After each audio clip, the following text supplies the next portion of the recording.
Hello అండి. ఎలా ఉన్నారు అందరూ? బాగున్నారా? వెల్కమ్ టు అవర్ ఛానల్ అమ్మ ఇంటి వంట.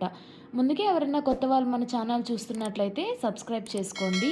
ఈరోజు కమ్మగా ఉండేటటువంటి కొబ్బరి పల్లీల చట్నీని ఎలా తయారు చేసుకోవాలో చూద్దామండి.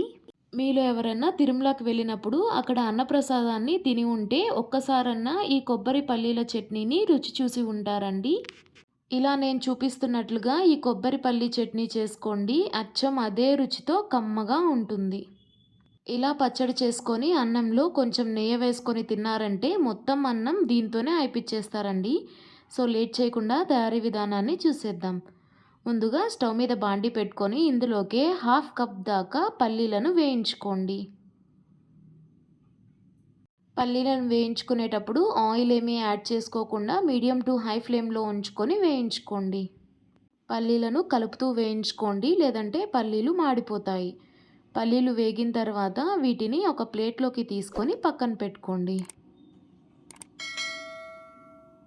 ఇప్పుడు అదే బాండీలో 1 టేబుల్ స్పూన్ దాకా పచ్చెనగపప్పును వేసుకొని లో ఫ్లేమ్లో ఉంచుకొని వేయించుకోండి.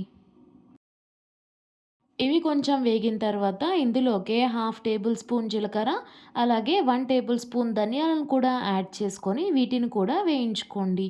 వేయించుకునే మొత్తం ప్రాసెస్ లో ఫ్లేమ్లోనే ఉంచుకోండి, లేదంటే ఇవి మాడిపోతాయి.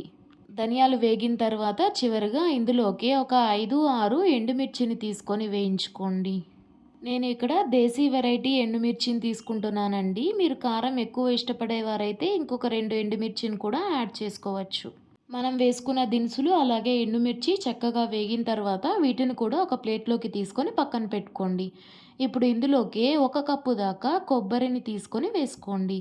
నేను ఇక్కడ పచ్చి కొబ్బరిని యాడ్ చేసుకుంటున్నానండి. పచ్చి కొబ్బరిని యాడ్ చేసుకొని ఒక 2-3 నిమిషాల పాటు స్టవ్ మీద ఉంచుకొని వేయించుకోండి. 2-3 నిమిషాల తర్వాత వీటిని కూడా ప్లేట్లోకి తీసుకొని పక్కన పెట్టుకోండి. ఇప్పుడు మనం వేయించిన పల్లీలకి ఇలా వీడియోలో చూపిస్తున్నట్లుగా ప్రెస్ చేస్తూ పొట్టు తీసుకోండి. పల్లీలు పొట్టు తీసుకోవడం పూర్తయిన తర్వాత ఈ పల్లీలని ఒక మిక్సీ జార్లోకి యాడ్ చేసుకోండి. అలాగే ఇందులోకి మనం వేయించుకున్నటువంటి కొబ్బరి, ఎండుమిర్చి, మసాలా దినుసుల్ని యాడ్ చేసుకోండి.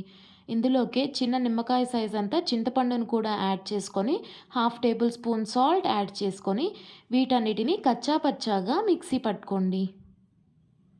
అవసరమైతే కొంచెం వాటర్ని యాడ్ చేసుకొని మిక్సీ పట్టుకోండి.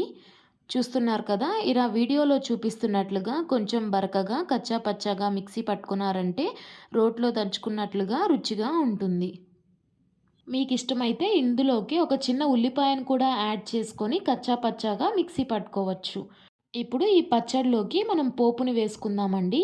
స్టవ్ మీద బాండీ పెట్టుకొని ఇందులోకి 1 టేబుల్ స్పూన్ ఆయిల్ని యాడ్ చేసుకోండి. ఆయిల్ హీట్ అయిన తర్వాత ఇందులోకి ఆవాలు, జీలకర్ర, పచ్చెనపప్పు, అలాగే ఒక రెమ్మ దాకా కరివేపాకును వేసుకొని ఇవి కొంచెం వేగిన తర్వాత ఇందులోకి ఒక ఎండుమిర్చిని వేసుకొని వేపుకోండి.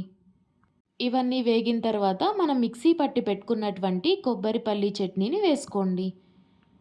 పచ్చడి వేసుకున్న తర్వాత పోపు మొత్తం కలిసేటట్లుగా కలుపుకున్న తర్వాత ఇప్పుడే రుచి చూసుకొని అవసరమైతే కొంచెం సాల్ట్ని యాడ్ చేసుకోండి. చివరిగా 1 నిమిషం పాటు స్టవ్ మీద ఉంచుకొని స్టవ్ ఆఫ్ చేసుకొని సర్వింగ్ బౌల్లోకి తీసుకోండి. అంతే అండి. చూస్తున్నారు కదా, కమ్మనైనటువంటి కొబ్బరి పల్లీ చట్నీ తయారైపోయింది. మీరు కూడా ఒకసారి ఇలా ట్రై చేసి ఎలా వచ్చిందో మీ కమెంట్స్‌ని నాతో షేర్ చేసుకోండి. ఈ వీడియో నచ్చితే లైక్ చేయండి. అలాగే మన ఛానల్‌ని సబ్స్క్రైబ్ చేసుకోండి.